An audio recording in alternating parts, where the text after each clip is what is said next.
Halo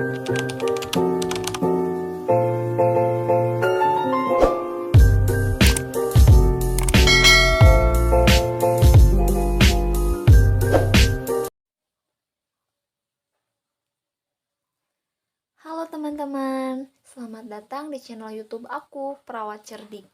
Di sini aku akan membahas terkait soal-soal hukum keperawatan medikal bedah.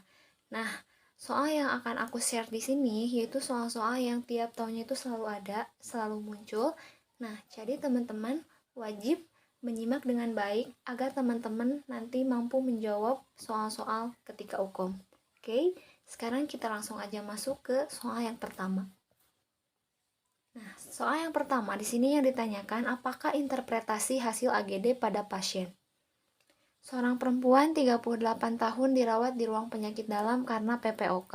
Hasil pengkajian, pasien tampak sesak, tensi 110/70, napasnya 28 kali per menit, nadinya 100 kali per menit, tampak retraksi dada dan tampak penggunaan otot-otot pernapasan.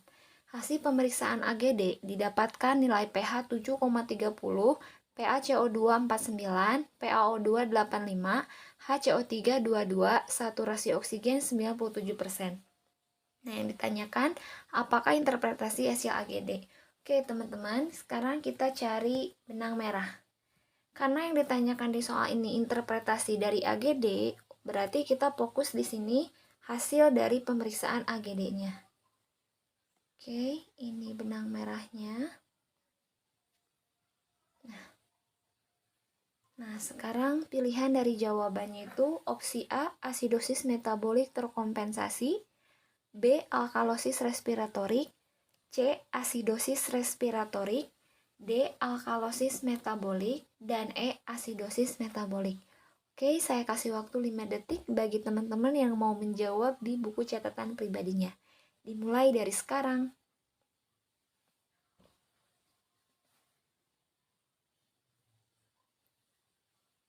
Oke, teman-teman, di sini saya ucapkan selamat bagi teman-teman yang menjawab opsi C, yaitu asidosis respiratori.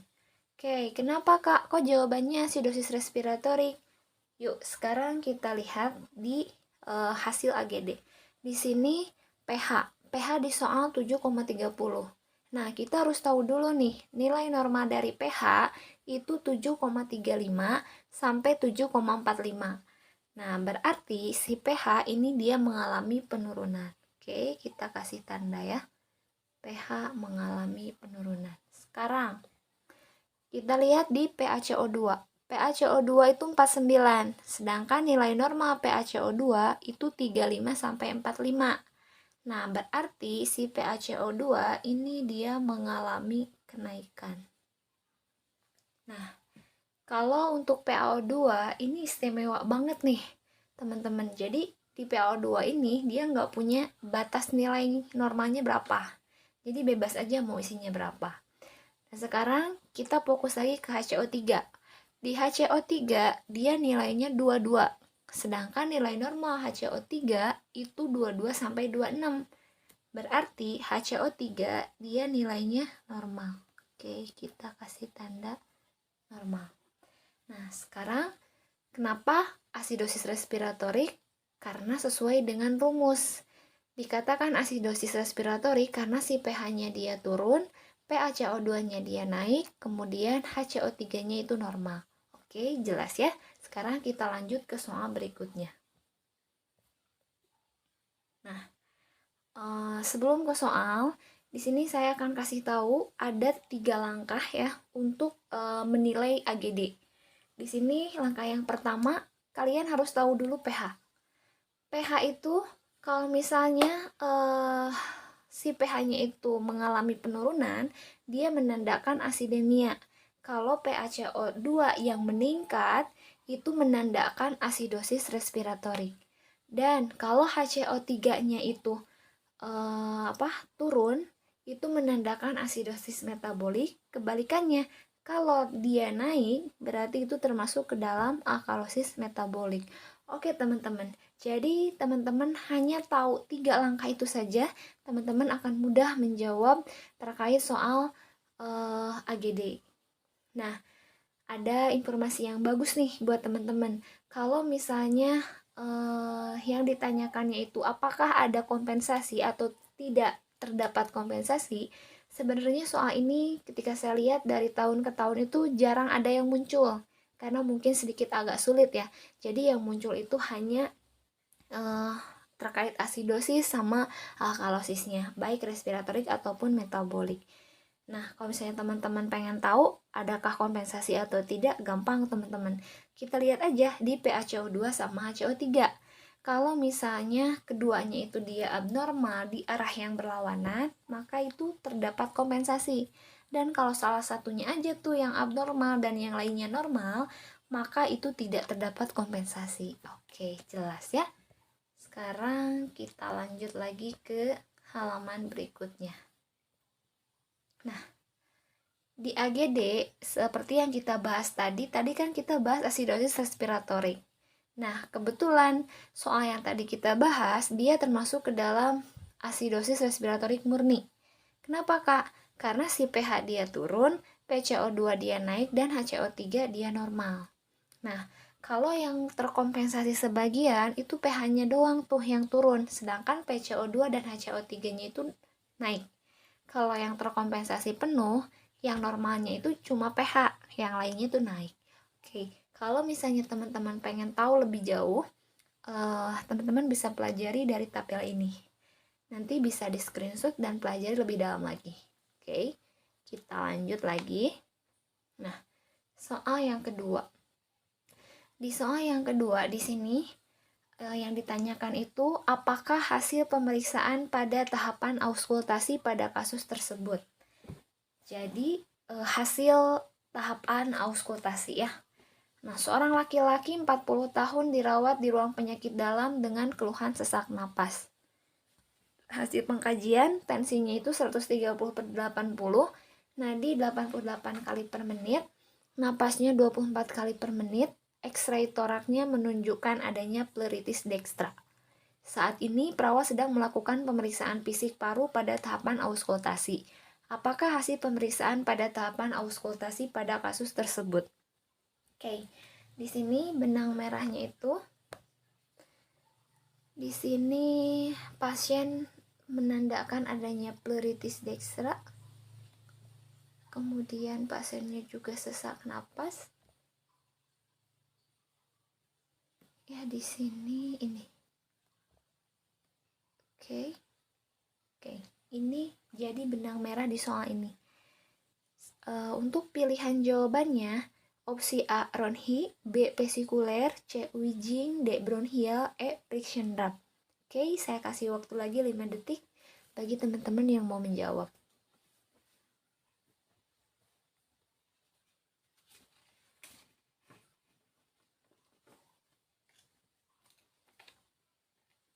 Oke teman-teman, di sini saya ucapkan selamat pada teman-teman yang menjawab opsi E, yaitu friction drop. Kenapa Kak? Kok jawabannya itu nggak vesikuler ataupun bronchial? Jadi gini teman-teman, kalau misalnya vesikuler sama bronchial, ya, itu merupakan suara napas yang normal. Kalau misalnya wheezing, dia itu terjadi karena adanya udara yang biasanya melewati jalan napas. Itu menyebabkan penyempitan ataupun tersumbat. Nah, kenapa Kak kok nggak ronhi? Kalau ronhi, dia itu terjadi karena adanya sekret di jalan napas yang banyak. Tapi si ronhi ini biasanya dia hilang saat dibatukan. Nah, jadi jawaban yang lebih tepat dari hasil pemeriksaan tahapan auskultasi ini adalah friction drop. Friction drop itu terdengar saat proses respirasi dan tidak terdengar saat tidak ada respirasi. Jadi jelas ya. Sekarang kita lanjut ke soal berikutnya. Oke. Yang ditanyakan di manakah lokasi infark yang dialami pasien? Seorang laki-laki 64 tahun dirawat di ruang penyakit dalam dengan keluhan nyeri dada sejak 2 jam sebelum masuk rumah sakit. Hasil pengkajian, pasien mengatakan dadanya terasa panas, skala nyerinya 7, akral dingin, lemah, dan cemas. Tensi 110/80, nadinya 72 kali per menit, napasnya 20 kali per menit, dan hasil EKG menunjukkan ST elevasi pada lead V3 dan V4, di mana lokasi infak yang dialami pasien. Oke, teman-teman, karena yang ditanyakan di sini adalah lokasi infak, berarti yang kita cari benang merah di soal itu di hasil EKG ya, dimana ada permasalahan pada lead P3 dan P4, yaitu menunjukkan adanya ST elevasi. Oke, ini benang merahnya. Oke.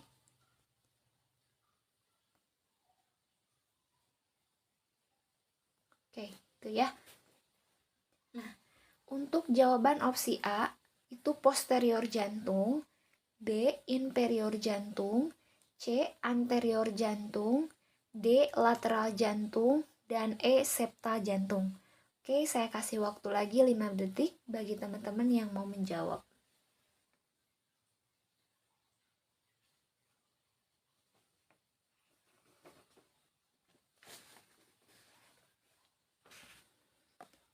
Oke teman-teman, saya ucapkan selamat bagi teman-teman yang menjawab opsi C, anterior jantung. Sip.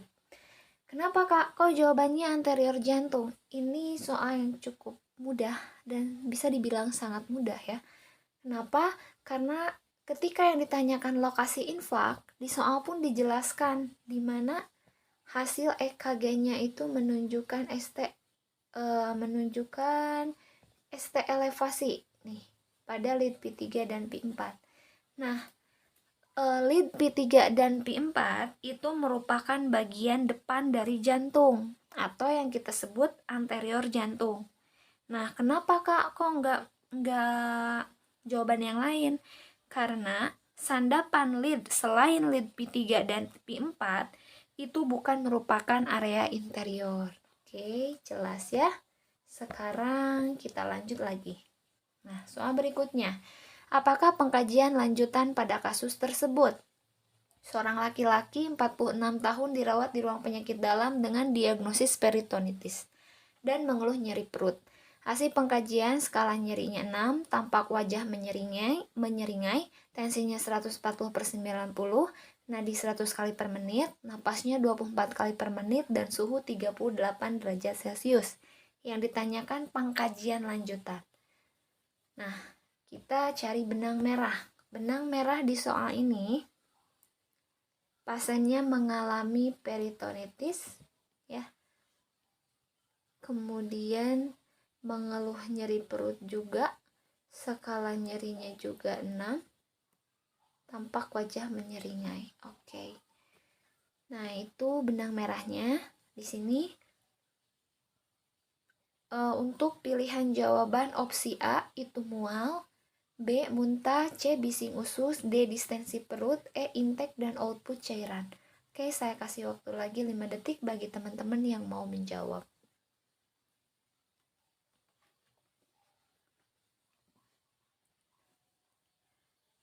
Oke teman-teman, di sini saya ucapkan selamat kepada teman-teman yang menjawab opsi C, bising usus.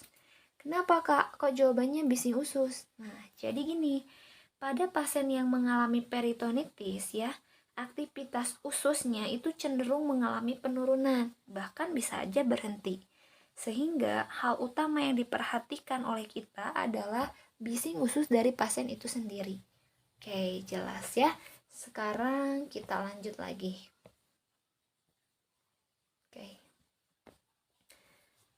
Apakah pengkajian lanjut pada kasus tersebut? Nih, pengkajian lanjutan lagi.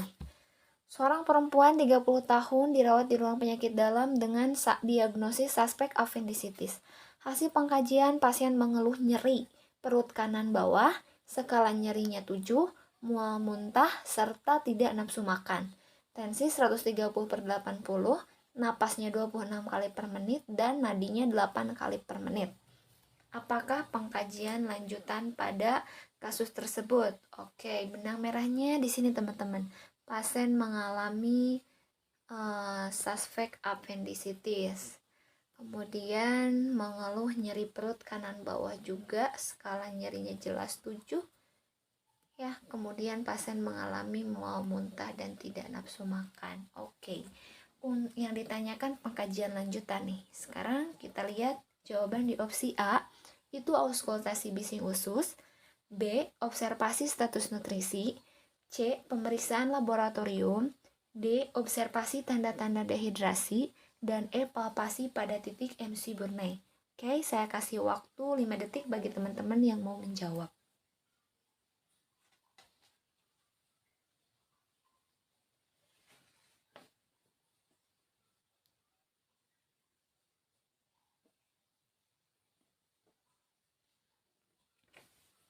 Oke teman-teman, saya ucapkan selamat bagi teman-teman yang menjawab opsi E, palpasi pada titik MC Burney. Kok bisa kak? Nah, kita balik lagi ke soal. Di sini pasien mengalami appendicitis dan pasien juga mengeluh nyeri perut kanan bawah. Nah,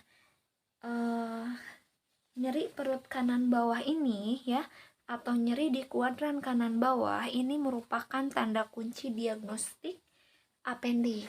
Nah, selain itu, teman-teman juga harus tahu nih, kenapa kok pasien bisa merasakan nyeri pada pasien yang mengalami appendicitis. Karena nyeri dan sakit perut pada pasien appendicitis itu, dia itu terjadi biasanya karena adanya hiperperistaltik untuk mengatasi obstruksi pada appendix. Nah, jadi jelas, kajian yang harus kita lakukan selanjutnya adalah kita palpasi pada titik MC Burney-nya atau pada kuadran kanan bawahnya. Jelas ya? Oke, bisa dimengerti dan diikuti. Kita lanjut lagi ke nomor berikutnya. Di soal ini yang ditanyakan berapakah nilai GCS? Oke, tentang kesadaran nih teman-teman. Seorang laki-laki 65 tahun dirawat di ruang neurologi dengan keluhan penurunan kesadaran. Hasil pengkajian saat diberi rangsang nyeri, kedua tangan tampak fleksi abnormal. Kemudian membuka mata dan suara mengerang, pupil anisokor kanan, refleks cahaya lambat, tensi 160/90, nadinya 92 kali per menit, napasnya 20 kali per menit, dan suhu 36,8. Yang ditanyakan di sini berapakah nilai GCS pada kasus tersebut? Oke, di sini benang merahnya itu, nah, ketika diberi rangsang nyeri, kedua tangan tampak fleksi abnormal. Kemudian ketika dirangsang nyeri juga pasien baru membuka mata dan suara mengerang. Cukup itu aja yang jadi benang merah. Oke, yang ditanyakan GCS untuk jawaban opsi A 5, B 6, C 7, D 8, E 9. Saya kasih waktu 5 detik bagi teman-teman yang mau menjawab.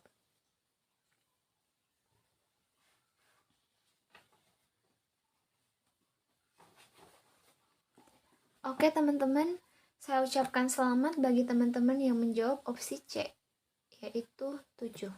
Kok bisa kak nilainya 7?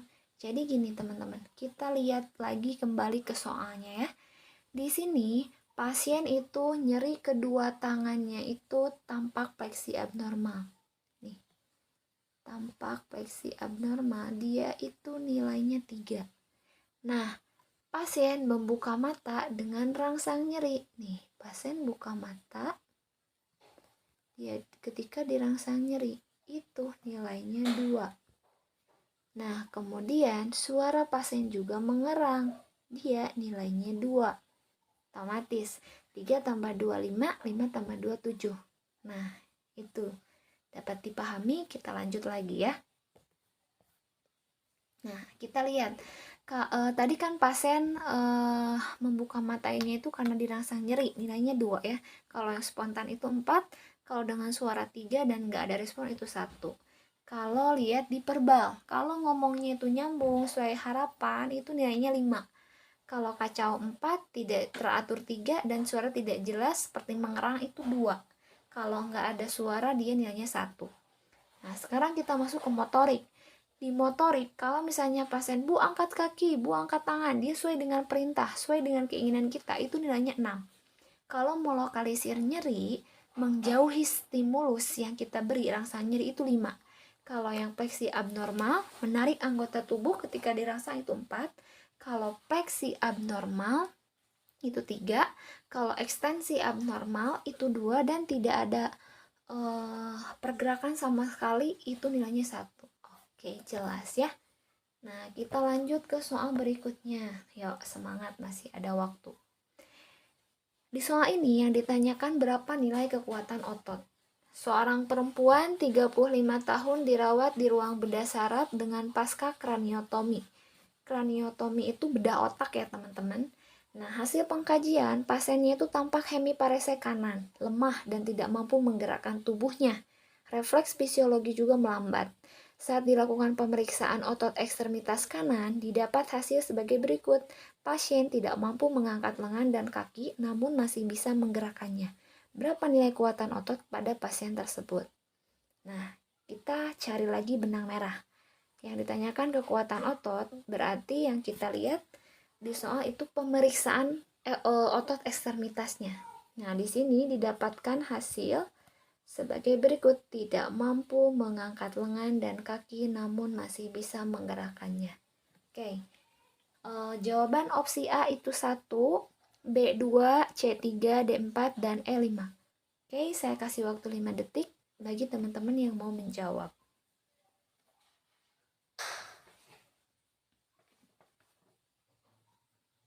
Oke teman-teman, saya ucapkan selamat bagi teman-teman yang menjawab opsi B, yaitu 2. Oke, kenapa nilainya 2? Karena kita lihat lagi di soal. Di soal, pasien itu dia tidak mampu mengangkat lengan dan kaki namun masih bisa menggerakkannya. Berarti si pasien ini dia terdapat pergerakan sendi tetapi tidak bisa melawan gravitasi. Nah, itu masuk ke dalam skala kekuatan otot nomor 2. Nah, sekarang kita lihat. Nah, di sini tentang skala kekuatan otot. Nilainya 0 kalau dia nggak ada pergerakan, nggak ada tonus. Kalau misalnya nilainya 1, dia ada tonus tapi nggak ada gerakan. Kalau nilainya 2, dia ada gerakan sendi, tapi nggak bisa melawan gravitasi, seperti soal tadi ya. Nah, untuk nilai 3, dia dapat melawan gravitasi, tapi nggak dapat menahan tahanan. Kalau nilainya 4, itu pergerakan dapat menahan tahanan ringan sampai sedang aja. Kalau nilainya 5, itu kekuatan ototnya aja yang normal. Maaf, kekuatan ototnya yang normal ya. Oke, kita lanjut lagi. Nah, di pertanyaan berikutnya, apakah yang harus diperintahkan dalam pengkajian tersebut? Berarti intervensi yang kita berikan ke pasien ya. Seorang perempuan 56 tahun dirawat di ruang neurologi dengan keluhan sakit kepala. Hasil pengkajian didapat penglihatan kabur, kelemahan kaki dan tangan pada sisi kanan, serta bicara tidak jelas. Untuk memastikan, perawat akan melakukan pengkajian pada nervus kranial 12. Apa yang harus diperintahkan? Oke, sekarang kita cari benang merah. Di sini benang merahnya jelas. Ada nervus kranial 12. Kemudian di hasil pengkajian juga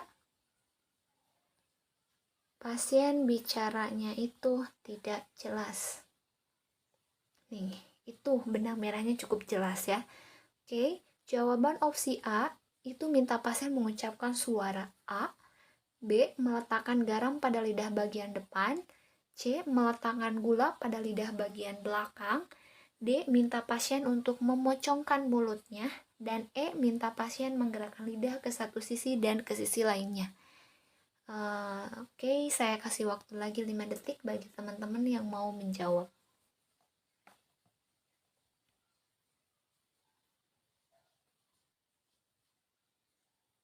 Oke teman-teman, saya ucapkan selamat bagi teman-teman yang menjawab opsi E. Minta pasien menggerakkan lidah ke satu sisi dan ke sisi lainnya. Kok bisa kak? Emang itu jawabannya? Ya, sip, betul, itu jawabannya. Kenapa? Kita lihat lagi di soal. Di soal jelas nih. Di sini yang ditanyakan itu pengkajian pada nervus kranial 12. Kemudian pasien juga bicaranya tidak jelas. Nah, teman-teman harus tahu, fungsi saraf kranial 12 itu dia menginervasi saraf motorik lidah. Jadi fungsinya itu dia menggerakkan lidah. Jika fungsi saraf ini hilang, tentu yang dilihat adalah gangguan dari cara dia menggerakkan lidahnya. Oke, sangat jelas ya. Dan insya Allah mudah. Oke, mudah dipahami. Sekarang kita lanjut lagi. Nah, di sini apa data fokus pada kasus tersebut? Data fokus nih, berarti masuk ke dalam tahap anamnesa kita. Seorang laki-laki 18 tahun dirawat di ruang bedah dengan fraktur tibia sepertiga proksimal tertutup 12 jam yang lalu. Perawat melakukan pengkajian neurovaskuler untuk mengidentifikasi adanya sindrom kompartemen. Yang ditanyakan di sini, apa data fokusnya? Oke, sekarang kita cari benang merah. Di sini, pasien mengalami fraktur tibia sepertiga proksimal tertutup. Kemudian perawat juga di sini akan mengidentifikasi adanya sindrom kompartemen. Nah, yang ditanyakan ingat data fokus. Untuk jawaban opsi A itu eritema pada area fraktur, B edema pada sekitar area fraktur, C perubahan warna kulit dari pucat ke sianosis, D nyeri progresif tidak hilang dengan analgetik, E daerah di sekitar lokasi fraktur terasa lebih hangat. Oke, saya kasih waktu 5 detik untuk menjawab.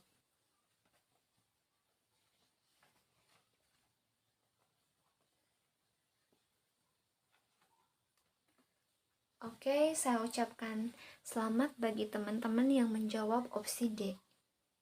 Nyeri progresif tidak hilang dengan analgetik. Oh iya kak, kok bisa ya? Jawabannya itu nyeri progresif tidak hilang dengan analgetik. Oke, sekarang kita lihat. Di soal, pasien itu fraktur tibia sepertiga proksimal. Kemudian kita akan mengkaji adanya sindrom kompartemen. Nah, teman-teman, saya punya strategi khusus nih dalam soal ini. Jadi, yang namanya eritema, edema, pucat, dan hangat pada sekitar fraktur itu bukan merupakan tanda dari kompartemen sindrom. Jadi udah nih, mana yang nggak termasuk kita contohin aja, kita pilih aja ya. Nah, selain itu teman-teman juga harus tahu apa sih yang dikatakan dengan kompartemen sindrom. Itu adalah suatu kondisi peningkatan tekanan intrakompartemental, di mana mengalami peningkatan tekanan pada daerah kompartemen. Dia bisa menghambat aliran darah dan saraf, dan aliran perfusi darah ke bagian distal itu bisa terhambat. Nah, kalau dibiarkan gimana kak? Kalau dibiarkan, dia itu akan terjadi proses iskemik dan nekrosis. Nah, hal itulah yang menimbulkan nyeri yang hebat pada pasien. Oke, jelas ya. Udah dipahami? Sip. Sekarang kita lanjut lagi ke yang berikutnya. Oke, teman-teman, ternyata penjelasan yang udah saya jelaskan cukup sampai di sini. Mudah-mudahan teman-teman paham dan bisa dipahami, bisa dipelajari lagi lebih lanjut, lebih dalam lagi di rumah ya. Kemudian teman-teman bisa mensupport channel aku dengan cara like, comment, subscribe. Kalau ada ide-ide konten yang lain, teman-teman bisa chat di kolom komentar. Oke, terima kasih.